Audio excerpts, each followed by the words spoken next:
Original বগলামুখীর কবচ করতে গেলে যে তার যে ক্রমগুলি, তার যে নিয়মগুলো, তার যে পুজো পাঠ, তার যে তর্পণ, তার যে স্তোত্র কবচ পাঠ, কোথাও যদি একটা মন্ত্রের, কোথাও যদি একটা উচ্চারণ কোথাও ভুল হয়, তাহলে সেই বগলামুখী কবচের হিতে বিপরীত হয় তার ফল।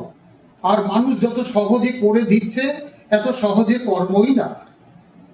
কারণ হচ্ছে দশ মহাবিদ্যার মধ্যে, আমি সবসময় বলি, দশ মহাবিদ্যার মধ্যে বগলামুখী হচ্ছে সুপ্রিম পাওয়ার। সুতরাং ওনার পূজায় যদি ত্রুটি বিচ্যুতি কিছু হয়ে থাকে, তাহলে কিন্তু তার দুঃখের কোনো শেষ থাকে না।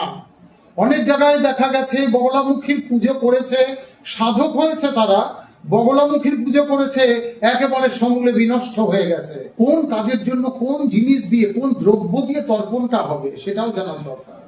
আজকে সর্ষের তেল দিয়ে তর্পণ আছে একটা, কি কারণে লাগবে? বগলার কাজে কি কারণে লাগবে? আজকে উষ্ণ গরম জল দিয়ে একটা তর্পণ আছে, কি কারণে লাগবে? তারপরে দেখো এই যে তাল, দেখো তো তাল, সেই তাল ধোয়া জল, সেই তর্পণ করতে হবে সেই জল।